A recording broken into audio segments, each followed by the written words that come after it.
ਦੋਸਤੋ ਬਹੁਤ-ਬਹੁਤ ਸਵਾਗਤ। ਮੈਂ ਸੀਪੀ ਕੰਬੋਜ, ਤੁਸੀਂ ਦੇਖ ਰਹੇ ਹੋ ਸੀ ਟੈਕ ਪੰਜਾਬੀ। ਦੋਸਤੋ, ਰੋਜ਼ਾਨਾ ਜ਼ਿੰਦਗੀ ਦੇ ਵਿੱਚ ਬਹੁਤ ਸਾਰੀਆਂ ਸਾਡੀਆਂ ਲੋੜਾਂ ਨੇ। ਅੱਜ ਦੀ ਸਾਡੀ ਅਹਿਮ ਲੋੜ ਹੈ ਕੰਪਿਊਟਰ, ਸਮਾਰਟਫੋਨ, ਲੈਪਟਾਪ। ਪਰ ਕੰਪਿਊਟਰ, ਸਮਾਰਟਫੋਨ ਜਾਂ ਲੈਪਟਾਪ ਦੀ ਵਰਤੋਂ ਜਾਂ ਸਾਂਭ ਸੰਭਾਲ ਕਿੰਨੇ ਕੁ ਲੋਕ ਸਾਡੇ ਵਿੱਚੋਂ ਕਰ ਪਾਉਂਦੇ ਨੇ? ਬਹੁਤ ਘੱਟ ਲੋਕ ਨੇ ਜਿਹੜੇ ਇਹਦੀ ਸਾਂਭ ਸੰਭਾਲ ਸਹੀ ਤਰੀਕੇ ਦੇ ਨਾਲ ਕਰਦੇ ਨੇ।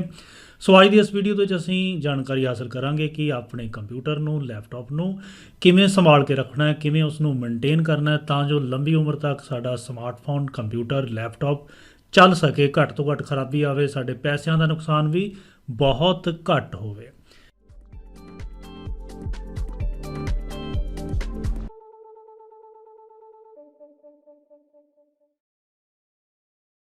ਪਹਿਲੀ ਸਲਾਈਡ ਦੇ ਵਿੱਚ ਤੁਸੀਂ ਦੇਖ ਰਹੇ ਹੋ ਕਿ CPU ਯਾਨੀ ਕਿ ਸੈਂਟਰਲ ਪ੍ਰੋਸੈਸਿੰਗ ਯੂਨਿਟ ਨੂੰ ਅਸੀਂ ਕਿਵੇਂ ਸੰਭਾਲ ਕੇ ਰੱਖਣਾ ਹੈ। ਖੱਬੇ ਹੱਥ ਵਾਲੀ ਪਿਕਚਰ ਦੇ ਵਿੱਚ ਤੁਸੀਂ ਦੇਖ ਰਹੇ ਹੋ ਕਿ CPU ਦੀ ਕੈਬਨਟ ਹੈ, ਜਿਹਦੇ ਵਿੱਚ CPU ਪ੍ਰੋਸੈਸਰ ਜਿਹੜਾ ਖੁਦ ਇਸ ਕੈਬਨਟ ਦੇ ਵਿੱਚ ਬੰਦ ਹੁੰਦਾ ਹੈ। ਇੱਕ ਮਦਰਬੋਰਡ ਜਿਹੜਾ ਕਿ ਸੱਜੇ ਹੱਥ ਦਿਖਾਇਆ ਗਿਆ ਹੈ, ਇਸ ਮਦਰਬੋਰਡ ਦੇ ਵਿੱਚ ਐਨ ਇੱਕ ਕਿਨਾਰੇ 'ਤੇ, ਸੱਜੇ ਕਿਨਾਰੇ 'ਤੇ ਤੁਸੀਂ ਦੇਖ ਰਹੇ ਹੋ ਕਿ CPU ਲੱਗਿਆ ਹੋਇਆ ਤੁਹਾਨੂੰ ਨਜ਼ਰ ਆ ਰਿਹਾ, ਪ੍ਰੋਸੈਸਰ ਨਜ਼ਰ ਆ ਰਿਹਾ। ਸੋ ਜਾਣਦੇ ਹਾਂ CPU ਨੂੰ ਕਿਸ ਤਰੀਕੇ ਦੇ ਨਾਲ ਸਾਂਭ ਸੰਭਾਲ ਰੱਖਣੀ। ਸਭ ਤੋਂ ਪਹਿਲਾਂ ਤਾਂ ਇਹ ਹੈ ਕਿ CPU ਨੂੰ ਯਾਨੀ ਕਿ ਸਾਡੇ ਕੰਪਿਊਟਰ ਨੂੰ ਸਹੀ ਤਰੀਕੇ ਦੇ ਨਾਲ ਬੰਦ ਕਰਨਾ ਹੈ। ਹਮੇਸ਼ਾ ਸਟਾਰਟ ਬਟਨ ਦੀ ਮਦਦ ਨਾਲ ਮਾਊਸ ਰਾਹੀਂ ਬੰਦ ਕਰਨਾ ਹੈ, ਕਿਤੇ ਵੀ ਪਾਵਰ ਸਵਿਚ ਦੀ ਵਰਤੋਂ ਨਾਲ ਇਸ ਨੂੰ ਬੰਦ ਨਹੀਂ ਕਰਨਾ। ਅਗਲੀ ਗੱਲ ਦੋਸਤੋ, CPU ਦੇ ਨਾਲ UPS ਯਾਨੀ ਕਿ ਅਨਟਰਪਟੇਬਲ ਪਾਵਰ ਸਪਲਾਈ, ਜਿਹੜੀ ਕਿ ਅਗਲੀ ਸਕਰੀਨ ਦੇ ਵਿੱਚ ਤੁਸੀਂ ਦੇਖ ਰਹੇ ਹੋ, UPS ਖੱਬੇ ਹੱਥ ਵਾਲੀ ਫੋਟੋ ਦੇ ਵਿੱਚ ਨਜ਼ਰ ਆ ਰਿਹਾ। ਅਨਟਰਪਟੇਬਲ ਪਾਵਰ ਸਪਲਾਈ UPS ਦਾ ਪੂਰਾ ਨਾਮ ਹੁੰਦਾ ਹੈ, ਜਿਹਨੂੰ ਪੰਜਾਬੀ 'ਚ ਕਹਿੰਦੇ ਆ ਬੇਰੋਕ ਪਾਵਰ ਸਪਲਾਈ। ਯਾਨੀ ਕਿ ਜੇ ਤੁਸੀਂ ਪਿੰਡ ਵਿੱਚ ਰਹਿੰਦੇ ਹੋ ਜਾਂ ਐਸੇ ਇਲਾਕੇ ਦੇ ਵਿੱਚ ਰਹਿੰਦੇ ਹੋ ਜਿੱਥੇ ਲਾਈਟ ਲਗਾਤਾਰ ਆਉਂਦੀ ਜਾਂਦੀ ਰਹਿੰਦੀ ਹੈ ਜਾਂ ਵੋਲਟੇਜ ਘਟਦੀ ਵੱਧਦੀ ਰਹਿੰਦੀ ਹੈ, ਤਾਂ ਉਸ ਹਾਲਤ ਦੇ ਵਿੱਚ ਤੁਹਾਡਾ ਕੰਪਿਊਟਰ ਖਰਾਬ ਹੋ ਸਕਦਾ ਹੈ, CPU ਖਰਾਬ ਹੋ ਸਕਦਾ ਹੈ। ਉਹਦੇ ਲਈ UPS ਦਾ ਇਸਤੇਮਾਲ ਕਰੋ, ਅਨਟਰਪਟੇਬਲ ਪਾਵਰ ਸਪਲਾਈ ਦਾ ਇਸਤੇਮਾਲ ਕਰੋ। ਘਬਰਾਉਣ ਦੀ ਕੋਈ ਲੋੜ ਨਹੀਂ। ਜਿਨ੍ਹਾਂ ਦੇ ਘਰਾਂ ਦੇ ਵਿੱਚ ਇਨਵਰਟਰ ਹੈ, ਇਨਵਰਟਰ ਦਾ ਫੰਕਸ਼ਨ ਜਾ ਕੇ ਵੇਖੋ ਕਿ UPS ਵਾਲਾ ਇਨਵਰਟਰ ਹੈ, ਤਾਂ ਫਿਰ ਤੁਹਾਨੂੰ UPS ਲਗਾਉਣ ਦੀ ਲੋੜ ਨਹੀਂ ਹੈ। ਜੇ ਨਵਾਂ ਇਨਵਰਟਰ ਖਰੀਦਣ ਜਾ ਰਹੇ ਹੋ ਤਾਂ UPS ਯਾਨੀ ਕਿ ਅਨਟਰਪਟੇਬਲ ਪਾਵਰ ਸਪਲਾਈ ਵਾਲਾ ਇਨਵਰਟਰ ਵਰਤੋ। ਜੇ ਉਸ ਟਾਈਮ ਇਨਵਰਟਰ ਜਦੋਂ ਤੁਸੀਂ ਘਰੇ ਲਗਾਇਆ ਹੋਇਆ ਹੈ, ਸਪਲਾਈ ਚੱਲ ਰਹੀ ਹੈ, ਮਤਲਬ ਬਿਜਲੀ ਚੱਲ ਰਹੀ ਹੈ ਜਾਂ ਬਿਜਲੀ ਬੰਦ ਹੈ, ਦੋਨਾਂ ਹਾਲਾਤਾਂ ਦੇ ਵਿੱਚ UPS ਵਾਲਾ ਫੰਕਸ਼ਨ ਜਿਹੜਾ ਹੈ ਉਹ ਕੰਮ ਕਰਦਾ ਹੈ। ਇਸ ਤਰੀਕੇ ਦੇ ਨਾਲ ਤੁਸੀਂ CPU ਨੂੰ ਸਹੀ ਤਰੀਕੇ ਦੇ ਨਾਲ ਉਹਦੀ ਲੰਬੀ ਉਮਰ ਚਲਾ ਸਕਦੇ ਹੋ। CPU ਖਰਾਬ ਹੋਣ ਤੋਂ ਉਹਨੂੰ ਬਚਾ ਸਕਦੇ ਹੋ। ਯਾਦ ਰੱਖਣਾ ਹੈ ਕਿ CPU ਦਾ ਜਿਹੜਾ ਫੈਨ ਹੈ, ਜਿਹੜਾ ਕਿ CPU ਨੂੰ ਕੂਲ ਕਰਦਾ ਹੈ, ਕਿਉਂਕਿ CPU ਲਗਾਤਾਰ ਕੰਮ ਕਰਦੇ ਹੋਏ ਗਰਮ ਹੋ ਜਾਂਦਾ ਹੈ। ਉਹਦੀ ਕੂਲਿੰਗ ਨੂੰ ਬਰਕਰਾਰ ਰੱਖਣ ਦੇ ਲਈ ਉਹਦੇ ਵਿੱਚ ਕੂਲਿੰਗ ਫੈਨ ਹੁੰਦਾ ਹੈ। ਕਈ ਵਾਰ ਮਿੱਟੀ ਜਮ੍ਹਾਂ ਹੁੰਦੀ ਰਹਿੰਦੀ ਹੈ, ਕੂਲਿੰਗ ਫੈਨ ਜਾਮ ਹੋ ਜਾਂਦਾ ਹੈ। ਉਸ ਹਾਲਾਤ ਦੇ ਵਿੱਚ ਕੀ ਹੁੰਦਾ ਹੈ ਕਿ CPU ਵੀ ਗਰਮ ਹੋ ਜਾਂਦਾ ਹੈ ਅਤੇ ਤੁਹਾਡਾ ਕੰਪਿਊਟਰ ਹੈਂਗ ਹੋਣ ਲੱਗ ਜਾਂਦਾ ਹੈ। ਸੋ ਉਸ ਸਥਿਤੀ ਦੇ ਵਿੱਚ ਸਿਸਟਮ ਫੈਨ ਜਿਹੜਾ ਹੈ ਅਤੇ CPU ਦਾ ਫੈਨ, ਦੋ ਫੈਨ ਹੁੰਦੇ ਨੇ, ਅੱਗੇ ਜਾ ਕੇ ਆਪਾਂ ਦੇਖਾਂਗੇ। ਦੋਨਾਂ ਦੀ ਸਾਂਭ ਸੰਭਾਲ ਬਹੁਤ ਜ਼ਰੂਰੀ ਹੈ।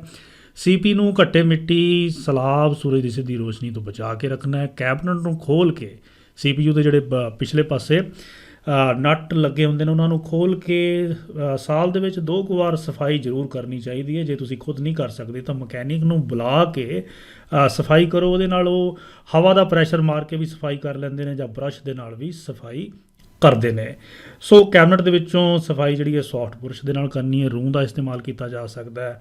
CPU ਦੀ ਕਲੌਕ ਫ੍ਰੀਕੁਐਂਸੀ ਕਈ ਲੋਕ ਵਧਾ ਦਿੰਦੇ ਨੇ। ਜਿਨ੍ਹਾਂ ਨੂੰ ਥੋੜ੍ਹੀ ਜਿਹੀ ਜਾਣਕਾਰੀ ਹੈ ਵੀ CPU ਦੀ ਸਪੀਡ ਵੱਧ ਜਾਵੇ, ਤਾਂ CPU ਦੀ ਸਪੀਡ ਧੱਕੇ ਨਾਲ ਵਧਾਉਣ ਦਾ ਮਤਲਬ ਸਿੱਧਾ ਇਹ ਹੈ ਕਿ ਉਸ ਨੂੰ ਗਰਮ ਕਰਨਾ, ਯਾਨੀ ਕਿ ਉਹਨੂੰ ਹੀਟ ਕਰਨਾ, ਬਰਨ ਕਰਨਾ। ਉਹਦੇ ਨਾਲ CPU ਖਰਾਬ ਹੋ ਸਕਦਾ ਹੈ। ਸਪੀਡ ਨੂੰ ਲੋੜੋਂ ਵੱਧ ਨਹੀਂ ਵਧਾਉਣਾ ਚਾਹੀਦਾ। ਅਤੇ ਜਿਹੜੇ ਲੋਕ ਲੈਪਟਾਪ ਵਰਤਦੇ ਨੇ, ਜੇ ਲੈਪਟਾਪ ਜਲਦੀ ਗਰਮ ਹੋ ਜਾਂਦਾ ਹੈ ਤਾਂ ਇਹਦਾ ਮਤਲਬ ਇਹ ਸਮਝ ਲੈਣਾ ਹੈ ਕਿ ਲੈਪਟਾਪ ਨੂੰ ਏਅਰ ਵੈਂਟੀਲੇਸ਼ਨ ਨਹੀਂ ਮਿਲ ਰਹੀ, ਹਵਾ ਦੀ ਕ੍ਰਾਸਿੰਗ ਨਹੀਂ ਮਿਲ ਰਹੀ। ਕਈ ਲੋਕ ਲੈਪਟਾਪ ਨੂੰ ਰਜ਼ਾਈ ਦੇ ਵਿੱਚ ਲੈ ਕੇ ਬਹਿ ਜਾਂਦੇ ਨੇ, ਬਿਸਤਰੇ ਦੇ ਉੱਤੇ ਰੱਖ ਕੇ ਲੈਪਟਾਪ ਨੂੰ ਲੰਬੇ ਸਮੇਂ ਤੱਕ ਵਰਤਦੇ ਨੇ। ਉਹਦੇ ਨਾਲ ਵੀ ਹਵਾ ਦੀ ਕ੍ਰਾਸਿੰਗ ਨਹੀਂ ਹੁੰਦੀ, ਜਿਸ ਕਰਕੇ ਸਾਡਾ ਲੈਪਟਾਪ ਹੈ ਉਹ ਜਲਦੀ ਹੀਟ ਹੋ ਜਾਂਦਾ ਹੈ। ਕੰਪਿਊਟਰ ਨਾਲੋਂ ਲੈਪਟਾਪ ਦੀ ਸੰਭਾਲ ਜ਼ਿਆਦਾ ਜ਼ਰੂਰੀ ਹੈ, ਕਿਉਂਕਿ ਇਹਦੀ ਕੈਬਨਟ ਛੋਟੀ ਹੁੰਦੀ ਹੈ, ਇਸ ਕਰਕੇ ਇਹ ਜ਼ਿਆਦਾ ਗਰਮ ਹੋ ਜਾਂਦਾ ਹੈ। ਸੋ ਵਧੀਆ ਤਰੀਕਾ ਹੈ ਕਿ ਲੈਪਟਾਪ ਨੂੰ ਵੀ ਟੇਬਲ ਦੇ ਉੱਤੇ ਜਾਂ ਇੱਕ ਪੱਧਰੇ ਤਲ ਦੇ ਉੱਤੇ ਇੱਕ ਕਿਤਾਬ ਥੱਲੇ ਰੱਖ ਲਓ, ਉਹਦੇ ਉੱਤੇ ਤੁਸੀਂ ਲੈਪਟਾਪ ਰੱਖੋ, ਫਿਰ ਚਲਾਓ। ਉਹਦੇ ਨਾਲ ਕੀ ਹੈ ਕਿ ਹਵਾ ਕ੍ਰਾਸ ਹੁੰਦੀ ਰਹੇਗੀ ਲੈਪਟਾਪ ਦੇ ਵਿੱਚੋਂ। ਸੋ ਇਸੇ ਤਰ੍ਹਾਂ ਬਾਜ਼ਾਰ ਦੇ ਵਿੱਚੋਂ ਲੈਪਟਾਪ ਨੂੰ ਰੱਖਣ ਵਾਸਤੇ ਕੁਛ ਪੀੜ੍ਹੀਆਂ ਮਿਲ ਜਾਂਦੀਆਂ ਨੇ ਜਿੰਦੇ ਉੱਤੇ ਲੈਪਟਾਪ ਨੂੰ ਟਿਕਾ ਸਕਦੇ ਹੋ। ਉਹਦੇ ਵਿੱਚ ਕੂਲਿੰਗ ਫੈਨ ਲੱਗੇ ਹੁੰਦੇ ਨੇ, ਲੈਪਟਾਪ ਨੂੰ ਗਰਮ ਹੋਣ ਤੋਂ ਬਚਾਉਂਦੇ ਨੇ। ਸੋ ਅਗਲੀ ਆਪਾਂ ਗੱਲ ਕਰਦੇ ਹਾਂ ਕੂਲਿੰਗ ਫੈਨ ਦੀ। ਦੋ ਕੂਲਿੰਗ ਫੈਨ ਤੁਹਾਨੂੰ ਦਿਖਾਏ ਗਏ ਨੇ, ਇੱਕ ਸਿਸਟਮ ਫੈਨ ਹੈ, ਦੂਸਰਾ CPU ਦਾ ਫੈਨ ਹੈ। ਦੋਸਤੋ ਸੱਜੇ ਹੱਥ ਜਿਹੜਾ CPU ਦਾ ਫੈਨ ਹੈ ਇਹ CPU ਦੇ ਉੱਪਰਲੇ ਪਾਸੇ ਲਗਾਇਆ ਜਾਂਦਾ ਹੈ। ਥੱਲੇ ਪਾਸੇ CPU ਦੀ ਚਿਪ ਹੁੰਦੀ ਹੈ, ਚਿਪ ਦੇ ਉੱਪਰਲੇ ਪਾਸੇ ਇੱਕ ਹੀਟ ਸਿੰਕ ਨਾਂ ਦੀ ਚੀਜ਼ ਵੀ ਲਗਾਈ ਜਾਂਦੀ ਹੈ ਜਿਹੜੀ ਕਿ ਹੀਟ ਨੂੰ ਸਿੰਕ ਕਰਦੀ ਹੈ, ਵਾਧੂ ਗਰਮੀ ਨੂੰ ਜਜ਼ਬ ਕਰ ਲੈਂਦੀ ਹੈ। ਉਹਦੇ ਉਤਲੇ ਪਾਸੇ ਇੱਕ ਪੱਖਾ ਲਗਾਇਆ ਜਾਂਦਾ ਜਿਹਨੂੰ CPU ਫੈਨ ਕਹਿੰਦੇ ਆ। ਸੱਜੇ ਹੱਥ ਵਾਲੀ ਤਸਵੀਰ ਦੇ ਵਿੱਚ ਤੁਸੀਂ ਦੇਖ ਰਹੇ ਹੋ ਇਸ ਕੂਲਿੰਗ ਫੈਨ ਦੇ ਨਾਲ CPU ਠੰਡਾ ਰਹਿੰਦਾ ਹੈ। ਇੱਕ ਫੈਨ ਜਿਹੜਾ ਉਹ ਸਿਸਟਮ ਦੇ ਵਿੱਚ ਲੱਗਿਆ ਹੁੰਦਾ ਹੈ। CPU ਦੀ ਕੈਬਨਟ ਦੇ ਮਗਲੇ ਪਾਸੇ ਜੇ ਤੁਸੀਂ ਹੱਥ ਲਿਜਾ ਕੇ ਦੇਖੋ ਤਾਂ ਹੋਏਗੀ ਗਰਮ ਹਵਾ ਮਹਿਸੂਸ ਹੋਏਗੀ, ਉਹਨੂੰ ਅਸੀਂ ਸਿਸਟਮ ਫੈਨ ਕਹਿੰਦੇ ਆ। ਸੋ ਦੋਨੇ ਤਰ੍ਹਾਂ ਦੇ ਜਿਹੜੇ ਪੱਖੇ ਨੇ ਉਹ ਕੋਈ ਵੀ ਉਹਨਾਂ 'ਚੋਂ ਬੰਦ ਨਹੀਂ ਹੋਣਾ ਚਾਹੀਦਾ। ਬੰਦ ਹੋਣ ਦੇ ਕਾਰਨ ਕਈ ਹੋ ਸਕਦੇ ਨੇ, ਜ਼ਿਆਦਾ ਮਿੱਟੀ ਘੱਟਾ ਅੰਦਰ ਜੰਮ ਜਾਵੇ ਤਾਂ ਉਹਦੇ ਨਾਲ ਵੀ ਬੰਦ ਹੋ ਜਾਂਦਾ, ਜਾਂ ਮੌਇਸਚਰ ਵਾਲੇ ਸਲਾਬ ਵਾਲੇ ਕਮਰੇ ਦੇ ਵਿੱਚ ਤੁਸੀਂ ਬੈਠਦੇ ਹੋ ਕੰਪਿਊਟਰ ਲੈ ਕੇ ਤਾਂ ਉੱਥੇ ਵੀ ਕੂਲਿੰਗ ਫੈਨ ਬੰਦ ਹੋ ਸਕਦੇ ਨੇ। ਕੂਲਿੰਗ ਫੈਨ ਸਾਲ ਵਿੱਚ 2 ਵਾਰ ਜ਼ਰੂਰ ਸਾਫ਼ ਕਰੋ। CPU ਹੀਟ ਹੋ ਜਾਏਗਾ ਜੇ ਕੂਲਿੰਗ ਫੈਨ ਤੁਹਾਡਾ ਨਹੀਂ ਚੱਲਦਾ ਹੋਏਗਾ ਤਾਂ। CPU ਯਾਨੀ ਕਿ ਕੰਪਿਊਟਰ ਦੇ ਹੈਂਗ ਹੋਣ ਦਾ ਇੱਕ ਕਾਰਨ ਇਹ ਵੀ ਹੋ ਸਕਦਾ ਹੈ ਕਿ ਸਿਸਟਮ ਫੈਨ ਜਾਂ CPU ਫੈਨ ਤੁਹਾਡਾ ਬੰਦ ਹੋ ਸਕਦਾ ਜਾਂ ਧੀਮਾ ਹੋ ਸਕਦਾ ਹੈ। ਸੋ ਇਹਦੇ ਲਈ ਕਿ ਕੂਲਿੰਗ ਫੈਨ ਨਵਾਂ ਲਵਾ ਲਓ, ਅਪਗ੍ਰੇਡ ਕਰਵਾਇਆ ਜਾ ਸਕਦਾ ਹੈ। ਲੋ ਜੀ ਅੱਗੇ ਗੱਲ ਆਪਾਂ ਰੈਮ ਦੀ ਕਰਦੇ ਹਾਂ। ਰੈਮ ਬਾਰੇ ਤੁਸੀਂ ਸਾਰੇ ਜਾਣਦੇ ਹੋ ਕਿ ਇੱਕ ਚਿਪ ਦੇ ਰੂਪ ਵਿੱਚ ਹੁੰਦੀ ਤੇ ਮਦਰਬੋਰਡ ਦੇ ਉੱਤੇ ਲੱਗੀ ਹੁੰਦੀ ਹੈ। ਇਸ ਦੇ ਆਧਾਰ ਦੇ ਉੱਤੇ ਹੀ ਕੰਪਿਊਟਰ ਕੰਮ ਕਰਦਾ ਹੈ। CPU ਯਾਨੀ ਕਿ ਕੰਪਿਊਟਰ ਜੋ ਹੈ ਰੈਮ ਤੋਂ ਬਿਨਾਂ ਕੰਮ ਕਰ ਹੀ ਨਹੀਂ ਸਕਦਾ। ਸੋ ਰੈਮ ਨੂੰ ਸਮੇਂ-ਸਮੇਂ ਦੇ ਉੱਤੇ ਖਾਲੀ ਕਰਨਾ, ਫ੍ਰੀ ਕਰਨਾ ਬਹੁਤ ਜ਼ਰੂਰੀ ਹੈ। ਮਤਲਬ ਇਹ ਹੋਇਆ ਕਿ ਜਦੋਂ ਵੀ ਕੰਪਿਊਟਰ ਦੇ ਵਿੱਚ ਤੁਸੀਂ ਕੋਈ ਵੀ ਸੌਫਟਵੇਅਰ ਖੋਲ੍ਹਦੇ ਹੋ ਸਿੱਧਾ ਜਾ ਕੇ ਰੈਮ ਦੇ ਉੱਤੇ ਪਹਿਲਾਂ ਚੜ੍ਹਦਾ ਹੈ, ਰੈਮ ਦੇ ਉੱਤੇ ਲੋਡ ਹੁੰਦਾ ਹੈ।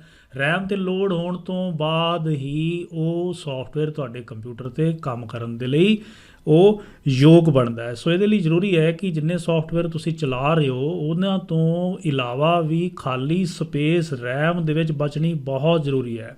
ਇਹਦਾ ਮਤਲਬ ਇਹ ਹੋਇਆ ਕਿ ਜਿੰਨੀ ਵੱਡੀ ਰੈਮ ਹੋਏਗੀ ਓਨੇ ਤੁਸੀਂ ਜ਼ਿਆਦਾ ਸੌਫਟਵੇਅਰ ਇਕੱਠੇ ਹੀ ਆਪਣੇ ਕੰਪਿਊਟਰ ਦੇ ਵਿੱਚ ਵਰਤ ਸਕੋਗੇ। ਜੇ ਰੈਮ ਖਾਲੀ ਸਪੇਸ ਘੱਟ ਜਾਂਦੀ ਹੈ ਤਾਂ ਤੁਹਾਡਾ ਕੰਪਿਊਟਰ ਧੀਮਾ ਹੋ ਜਾਏਗਾ। ਸੋ ਰੈਮ ਹੋਰ ਜ਼ਿਆਦਾ ਸੌਫਟਵੇਅਰ ਖੋਲ੍ਹ ਲਓਗੇ ਤਾਂ ਕੰਪਿਊਟਰ ਹੈਂਗ ਹੋ ਜਾਏਗਾ, ਜਾਮ ਹੋ ਜਾਏਗਾ। ਸੋ ਉਸ ਸੂਰਤ ਦੇ ਵਿੱਚ ਜਦੋਂ ਕੰਪਿਊਟਰ ਹੈਂਗ ਹੋ ਜਾਵੇ ਉਸ ਸੂਰਤ ਵਿੱਚ ਤੁਹਾਨੂੰ ਕੰਪਿਊਟਰ ਨੂੰ ਰੀਸਟਾਰਟ ਕਰ ਲੈਣਾ ਚਾਹੀਦਾ ਹੈ, ਦੁਬਾਰਾ ਚਾਲੂ ਕਰ ਲੈਣਾ ਚਾਹੀਦਾ ਹੈ। ਰੈਮ ਦੀ ਸਾਂਭ ਸੰਭਾਲ ਲਈ ਇਹ ਵੀ ਜ਼ਰੂਰੀ ਹੈ ਕਿ ਸੌਫਟਵੇਅਰ ਸਾਰੇ ਅਪਗ੍ਰੇਡ ਕਰਦੇ ਰਹੋ, ਪੁਰਾਣੇ ਸੌਫਟਵੇਅਰ ਨਾ ਵਰਤੋ। ਕੈਸ਼ ਮੈਮਰੀ ਨੂੰ ਵੀ ਸਾਫ਼ ਕਰਦੇ ਰਹੋ ਜਿਹਦੇ ਬਾਰੇ ਬਾਅਦ ਵਿੱਚ ਆਪਾਂ ਅੱਗੇ ਕਿਸੇ ਪ੍ਰੋਗਰਾਮ ਵਿੱਚ ਗੱਲ ਕਰਾਂਗੇ। ਫਾਲਤੂ ਪ੍ਰੋਗਰਾਮ ਜਿਹੜੇ ਤੁਹਾਨੂੰ ਨਹੀਂ ਚਾਹੀਦੇ ਉਹਨਾਂ ਨੂੰ ਹਟਾਉਂਦੇ ਰਹੋ। ਹਲਕੇ ਪ੍ਰੋਗਰਾਮ ਯਾਨੀ ਕਿ ਲਾਈਟ ਐਪਸ ਦਾ ਹੀ ਇਸਤੇਮਾਲ ਕਰੋ। ਜਿਹੜੀਆਂ ਐਪਸ ਜ਼ਿਆਦਾ ਸਪੇਸ ਘੇਰਦੀਆਂ ਨੇ ਰੈਮ ਦੇ ਉੱਤੇ ਉਹਨਾਂ ਦੀ ਵਰਤੋਂ ਨਾ ਕਰੋ।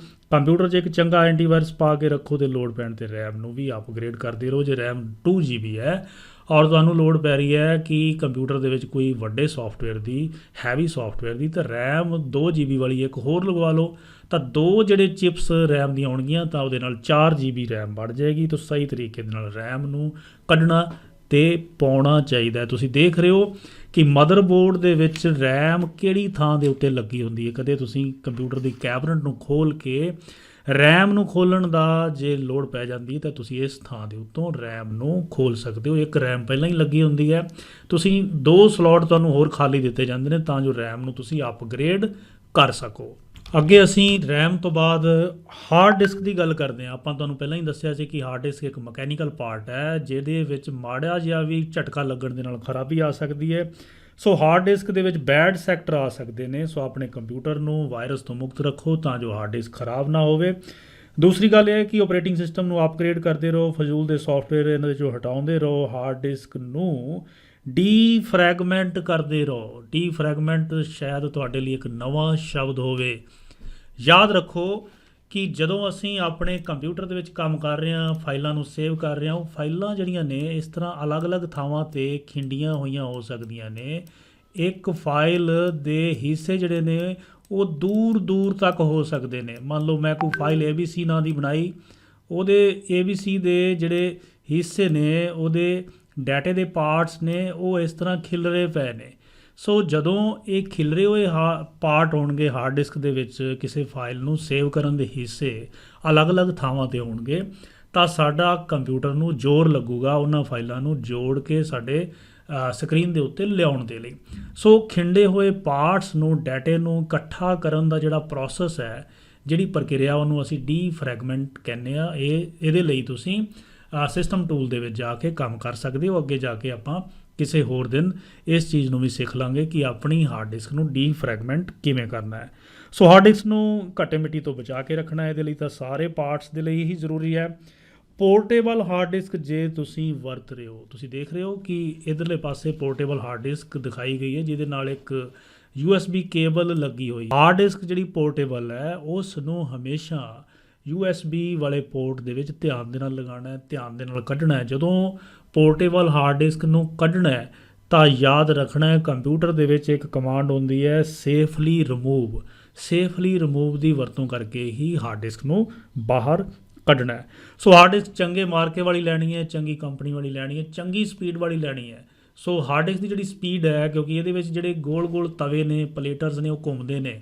ਇਹ ਅੰਦਰਲਾ ਦ੍ਰਿਸ਼ ਤੁਸੀਂ ਦੇਖ ਰਹੇ ਹੋ, ਇਹਨਾਂ ਦੇ ਪਲੇਟਰਸ ਦੀ ਰਫ਼ਤਾਰ ਹੁੰਦੀ ਹੈ। ਜ਼ਿਆਦਾ ਰਫ਼ਤਾਰ ਵਾਲੀ ਹਾਰਡ ਡਿਸਕ ਹੋਏਗੀ ਤਾਂ ਫਾਸਟ ਚੱਲੇਗੀ। ਅੱਜ ਕੱਲ੍ਹ 7200 RPM ਦਾ ਮਤਲਬ ਹੁੰਦਾ ਹੈ ਰੈਵੋਲੂਸ਼ਨ ਪਰ ਮਿੰਟ। ਸੋ ਇੰਨੀ ਜ਼ਿਆਦਾ ਰਫ਼ਤਾਰ ਵਾਲੀ ਹਾਰਡ ਡਿਸਕ ਜੇ ਲਓਗੇ ਤਾਂ ਬਹੁਤ ਫਾਇਦੇਮੰਦ ਹੋਏਗੀ।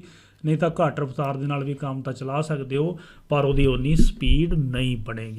ਸੋ ਫਿਲਹਾਲ ਇੱਥੇ ਹੀ ਵਿਰਾਮ ਦਿੰਦੇ ਹਾਂ ਅੱਜ ਦੀ ਇਸ ਵੀਡੀਓ ਨੂੰ। ਤੁਹਾਨੂੰ ਇਹ ਵੀਡੀਓ ਕਿਸ ਤਰ੍ਹਾਂ ਲੱਗੀ, ਮੈਨੂੰ ਪੂਰੀ ਉਮੀਦ ਹੈ ਕਿ ਤੁਹਾਡੇ ਬਹੁਤ ਸਾਰੇ ਮਸਲੇ ਇਸ ਵੀਡੀਓ ਨੂੰ ਵੇਖ ਕੇ ਹੱਲ ਹੋ ਗਏ ਹੋਣੇ ਨੇ। ਜੇ ਵੀਡੀਓ ਚੰਗੀ ਲੱਗੀ, ਇਹਨੂੰ ਸ਼ੇਅਰ ਕਰੋ, ਸਬਸਕ੍ਰਾਈਬ ਕਰੋ। ਜੇ ਤੁਸੀਂ ਇਸ ਚੈਨਲ ਦੇ ਉੱਤੇ ਨਵੇਂ ਹੋ ਤਾਂ ਬੈਲ ਆਈਕਨ ਨੂੰ ਦਬਾਉਣਾ ਨਾ ਭੁੱਲੋ। ਦੋਸਤੋ, ਵੱਧ ਤੋਂ ਵੱਧ ਲਾਈਕ ਕਰੋ, ਕਮੈਂਟ ਕਰੋ ਜੇ ਕਿਸੇ ਚੀਜ਼ ਦੇ ਉੱਤੇ ਤੁਸੀਂ ਕਿਸੇ ਸਵਾਲ ਪੁੱਛਣਾ ਚਾਹੁੰਦੇ ਹੋ, ਜਾਂ ਹੋਰ ਕੋਈ ਤੁਹਾਡਾ ਨੁਕਤਾ ਕੰਪਿਊਟਰ ਦੀ ਸਾਂਭ ਸੰਭਾਲ ਨੂੰ ਲੈ ਕੇ ਕੋਈ ਨੁਕਤਾ ਤੁਹਾਡੇ ਦਿਮਾਗ ਦੇ ਵਿੱਚ, ਜ਼ਿਹਨ ਦੇ ਵਿੱਚ ਆ ਰਿਹਾ, ਤੇ ਤੁਸੀਂ ਕਮੈਂਟ ਵੀ ਕਰ ਸਕਦੇ ਹੋ। ਧੰਨਵਾਦ।